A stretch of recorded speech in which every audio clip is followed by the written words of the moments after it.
Welcome to another episode of What Brings You In Today. I'm Erica Bennett. And I'm Taylor Fisher. We want to thank everyone for tuning in to the podcast, and we hope if you haven't already that you will consider subscribing to the podcast so you don't miss an episode.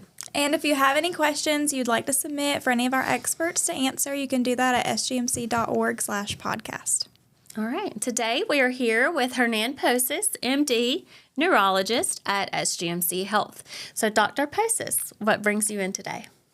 Well, I am a sufferer from migraines, and I see patients regularly, some follow-ups, and I still hear that, well, when the weather changes, I get sinus headache. Unfortunately, the patients point to the temple, and we don't have sinuses in the temple. So we need to talk about migraines, headaches in general. We're going to talk about the big guys and the dangerous one as opposed to the regular chronic stuff. All right. Well, let's start out by tell us a little bit about yourself first. Maybe about your journey, how long you've been practicing, and kind of what intrigued you about neurology. Well, I was in medical school, and there was a neurologist that came in and drew the image of the brain, the spinal cord, facing away from us. Says, "You guys are all dummies. You can't understand this." And unfortunately, I am one of these people that if you tell me it can be done, I'll go for it. And that was number one. Number two is my mother had migraines for years and years. This is before all the new stuff is available. And then she developed a bleed from an aneurysm and died from it. Wow. So it's been many years ago. Yeah. I was in my 20s, but that really cemented my determination and so on and so forth. Yeah. Okay. So how long you've been practicing? You know, you've had a very successful career thus far. You've I have serving been our in community. Valdosta since 1993. Before that, I did my residency in New Orleans, LSU. I was one of these guys that my father said, "You're a professional student," because I became a pediatrician and then a neurologist. You're a pediatrician too? Yeah, and then I went on and know did that. neuromuscular disorders at MCG. 2 years I just doing EMG. So it's one of those. I could never be satisfied with. I thought my field was too wide, so I was trying to narrow it down as much as I could. Yeah. And that's hard. I mean, to decide, I imagine, when you're becoming a medical doctor, deciding exactly what field you want to go into, because it is so many avenues you can take. Right. So you're fascinated with the brain because someone said you can't do it. Yeah. All Right. right. That was the beginning, and then the rest was the clinical stuff that came.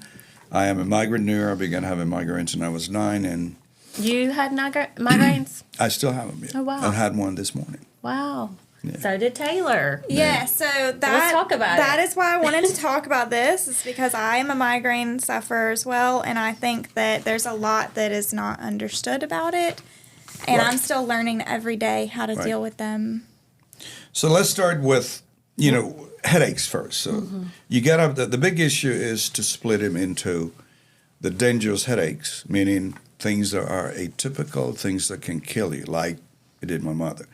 And the pattern is recognizable. When a patient with migraine tells you, "This is not my regular headaches," whoever is listening to that patient need to jump. Because we people with migraine, we know where it is, and we just go, "Yeah, I just have another one, no biggie." But when the patient is different, when the patient has fever, when you have loss of consciousness, whenever you have what we in neurology call focal neurologic excess, meaning weakness that doesn't go away, and then paralysis, and then you have to worry about, oh, hold on, this is not part of the migraine. So you need to do further studies. So you exclude what we call the secondary headaches.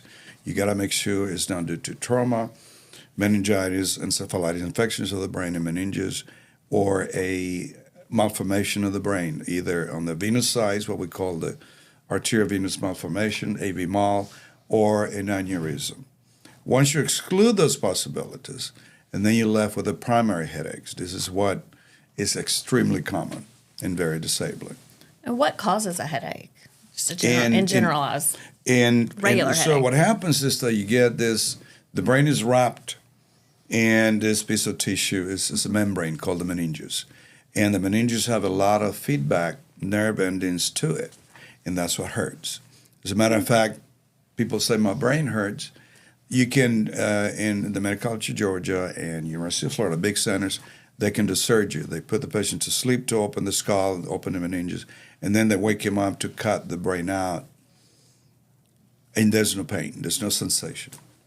They do that in order to avoid injury in the speech area, the motor area, and so on and so forth. It's a very sophisticated way of doing that stuff, but that's an example of how that is. So what hurts you is the nerves that end in your meninges, the wrapping of the brain. Wow. Yeah, that's where the pain comes from.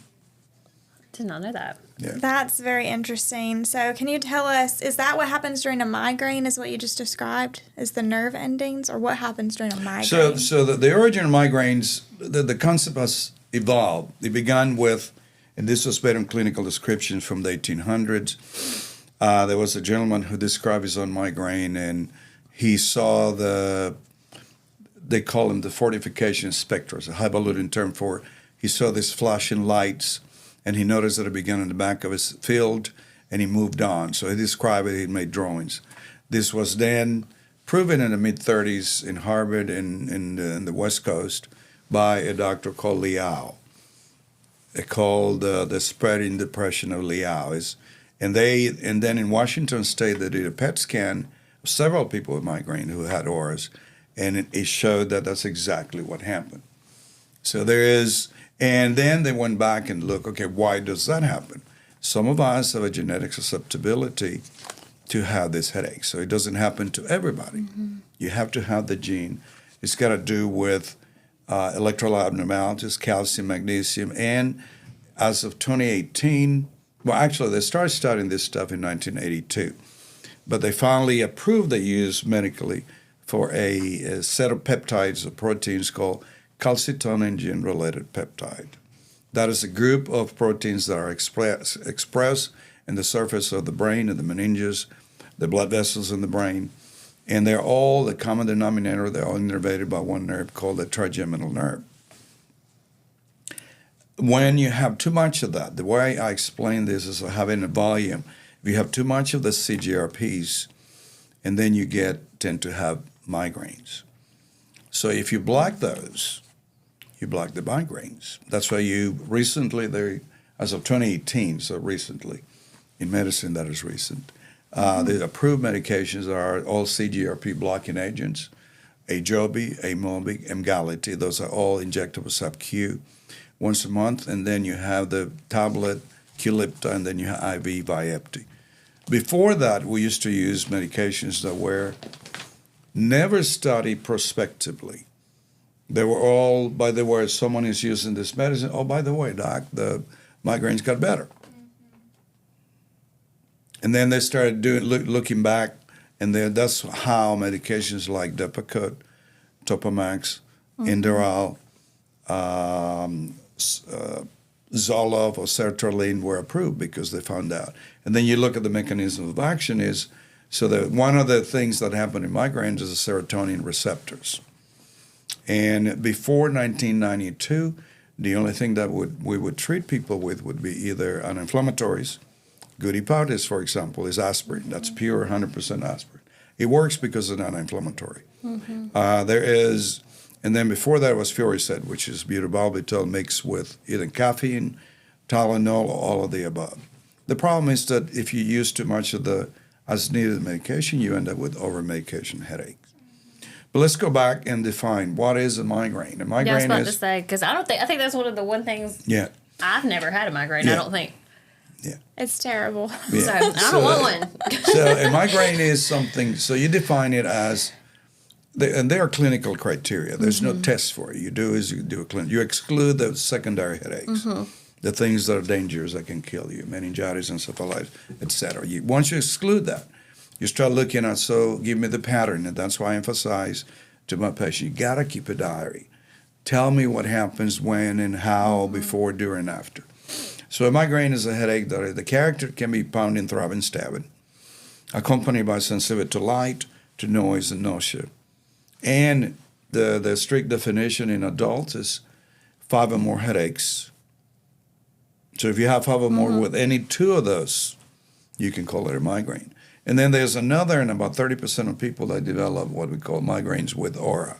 So you have to meet the previous criteria, plus you develop either auditory, visual, or sensory changes that occur to you either right before, 15, 20 minutes before the headache, or during the headache. And are migraines common among?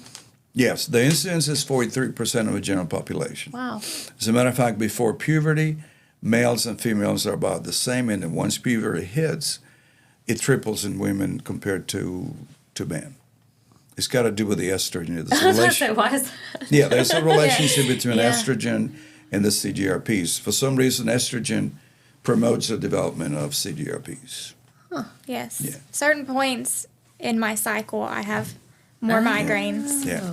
So I do Well, that keep a makes- journal. I have an app. I keep track of it, and my symptoms in there. So that has helped me try to identify what my triggers are. Like today, as I was saying earlier, the barometric pressure is a little high. So that appears to be a trigger for me. So I'm trying to identify those triggers. Right. I've been trying for years, and I still am trying to figure out exactly which the pressure is not something you can avoid, but some you can avoid, right? Yeah. So the big issue is, how do you treat migraine? So first you have to define, make sure there's nothing dangerous.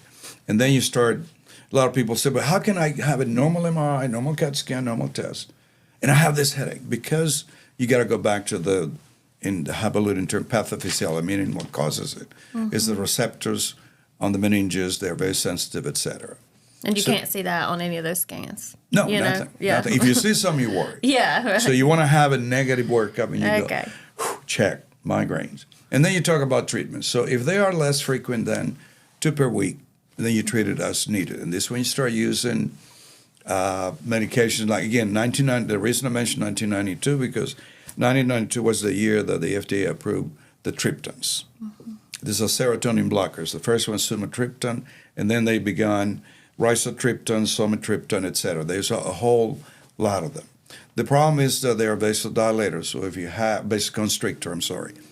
If you have someone who has cardiovascular disease, which is common, especially in our side of the country, then they're contraindicated. So you can't use that.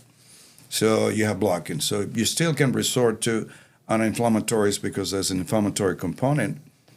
There are chemicals that are released when the CGRP get activated. It releases chemicals. One of them is inflammation, and that's why goody powders and anti-inflammatories work. The problem is, again, over-medication, headaches is a danger. And then if you have 3 or more headaches per week, and then you start talking preventive or prophylaxis.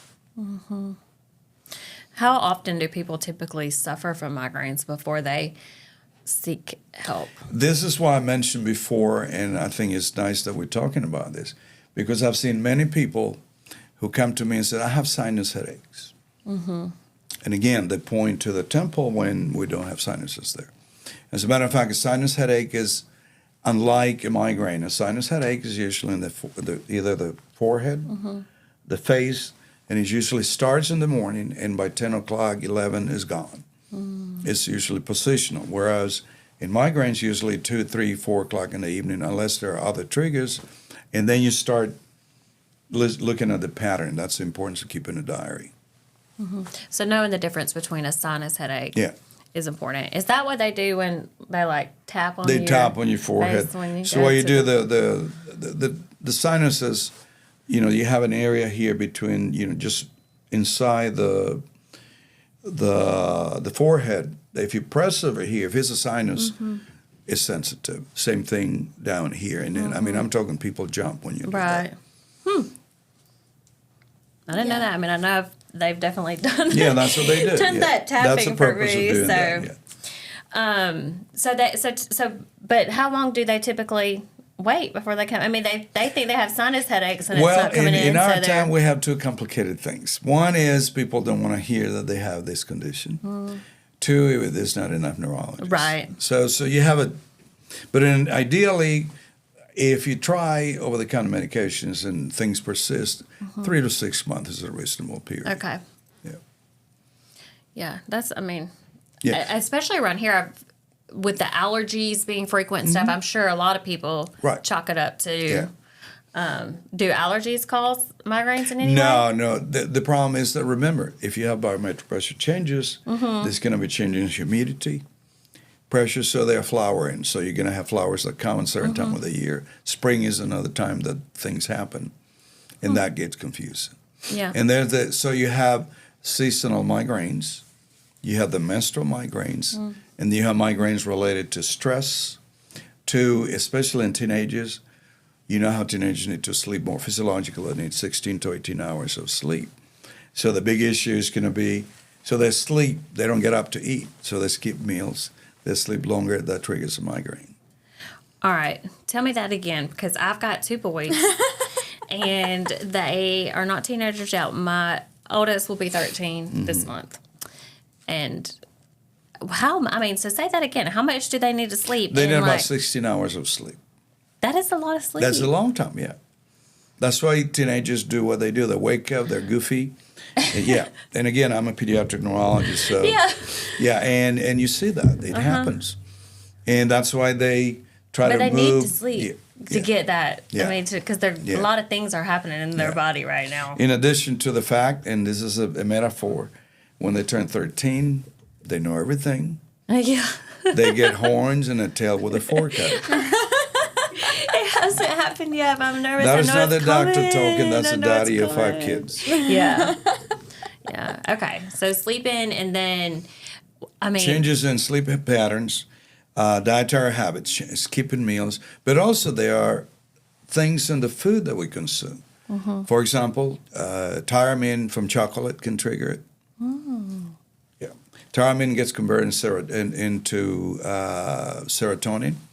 Thus, remember what I told you about sumatriptan is a serotonin blocker. And that's what medications that are serotonin uptake inhibitors work for migraines. Yeah, I thought chocolate was always good for you. Like, I thought chocolate was it is always good, supposed to but make you feel remember, better. if you give me a bar of chocolate, I can guarantee you 20, 25 minutes later, I'm going to get a migraine. So I don't.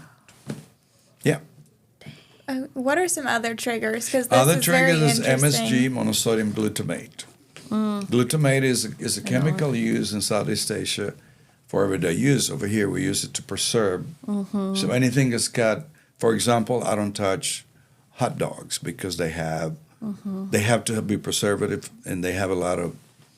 Do we even know what a hot dog is? Do we know what's in hot dogs? I don't. And then there's another one for those of the right age.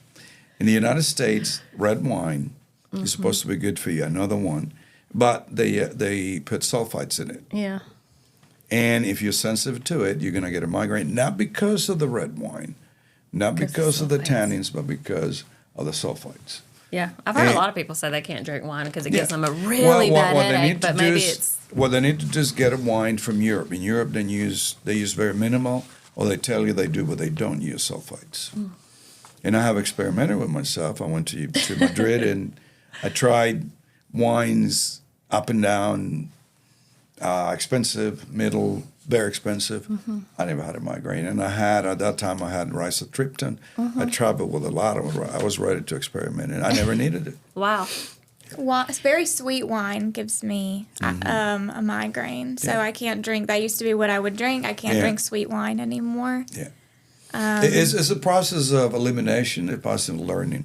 I mean, I learned this, and I share this with my patients because it's easy to share your stuff than imagine telling a teenager who's 18, full of health, that he's going to have to restrict what they do. Good luck with that. So drinking enough water is very important. Getting enough hydration. sleep. Yeah. I know if I sleep too much, then I wake up with a migraine because over Christmas break, I slept in and I woke up almost every day in pain because I slept in. That's the other part. So sleep changes sleep patterns. So you got to sleep the right amount for you. Like through my life, I sleep 5.5, 6 hours. If I sleep less than or more than, and again, that's anecdotal medicine, but if you look across the board, changes in sleep patterns is one of the biggest trigger of migraine, especially teenagers. And I do see those, and they give you that look when you tell them. I bet you see it more now, too, with children being on electronics. Right. And It's called social insomnia. Yeah. They're coming up with a term because they stay up all night on the phone. Yeah. It's called social insomnia. So instead of sleep, they're in bed. Right. They just can't go to sleep. They're just not sleeping. They're My older one says he can't sleep in his own bed. He just can't. But he can sleep in his because he's got a tablet. No, in there. you need to take it away. I know. Tell me. You need to take it away. This is when you put restrictions. Yeah, I mean, because he's got to get all those hours of sleep. Exactly. He's never going to get them if 16 he's hours. The trick is, remember how the grandparents, well, at least my grandparents used to, if you don't go to sleep, you're not going to grow. Well, it was thought to be an old wives' tale. Well, it comes to be they didn't study. And what happens, growth hormone is secreted when you go to sleep. Yeah.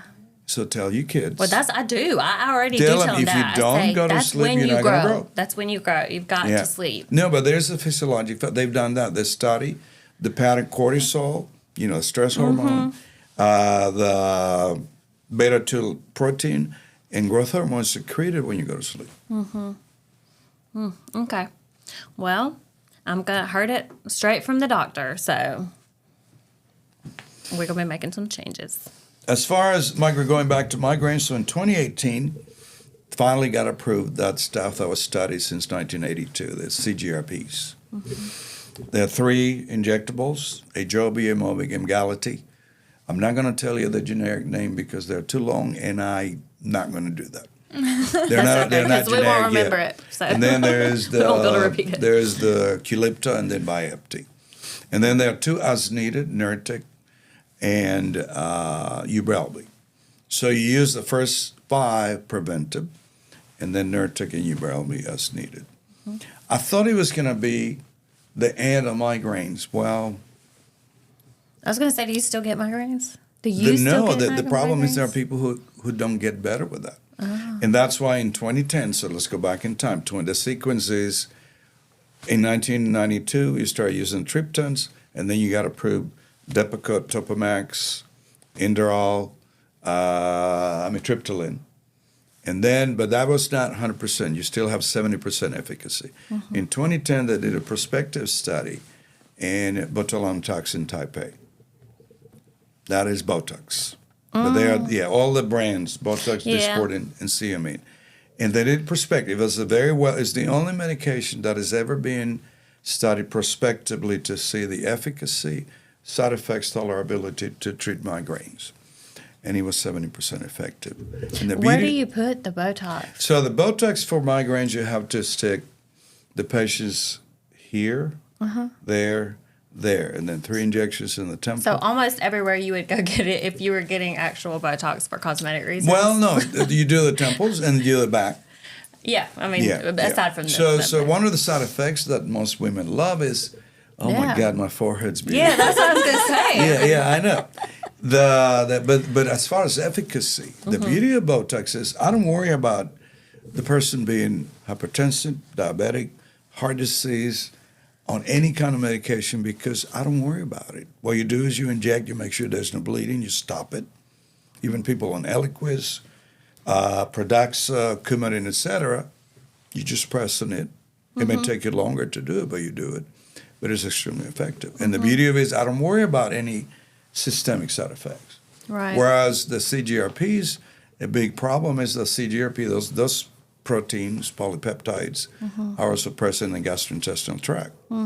So since you're reducing the volume of those, you end up getting very constipated. That's a side effect.